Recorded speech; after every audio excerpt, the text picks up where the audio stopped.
After எஃபெக்டில் நீங்கள் create பண்ண titles, lower thirds இது எல்லாத்தையுமே எப்படி டிரான்ஸ்பரண்டாக எக்ஸ்போர்ட் பண்ணுறது இதை பற்றி நான் சொல்ல போகிறேன். இப்போதைக்கு நான் வந்து ஒரு லோயர் தேடை எடுத்து வச்சுருக்கேன். இப்போ இந்த லோயர் தேடை டிரான்ஸ்பரண்டாக எக்ஸ்போர்ட் பண்ணணும். இப்போ இந்த விண்டோவுக்கு கீழே டாகிள் டிரான்ஸ்பரன்சி கிரிட் இந்த மெனுவை கிளிக் பண்ணுங்கள். கிளிக் பண்ணதுக்கப்புறம் இந்த பிளாக் ஸ்க்ரீன் பார்த்தீங்கன்னா ஹைட் ஆயிரும். இப்போ நமக்கு டிரான்ஸ்பரண்டாக இருக்குது. இதுக்கப்புறம் நம்ம வந்து எக்ஸ்போர்ட் பண்ணிக்கலாம்.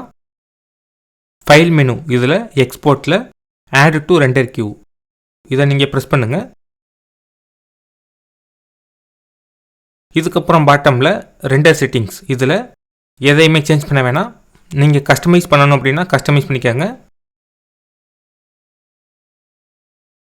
இதுக்கப்புறம் அவுட்புட் மாடல் இதில் லாஸ்லெஸ் இந்த மெனுவை கிளிக் பண்ணுங்கள். இதில் வீடியோ ஃபார்மேட் எல்லாமே கொடுத்துருப்பாங்க.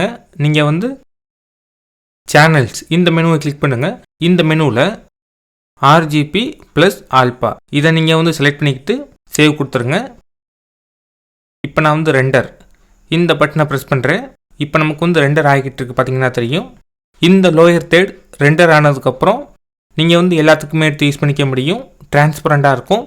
பிளாக் ஸ்க்ரீன் எதுவும் வராது. இந்த மாதிரி தான் ஆஃப்டர் எஃபெக்டில் லோயர் தேர்ட்ஸ், டைட்டில்ஸ் எல்லாத்தையுமே டிரான்ஸ்பரண்டாக எக்ஸ்போர்ட் பண்ணணும். தேங்க்யூ.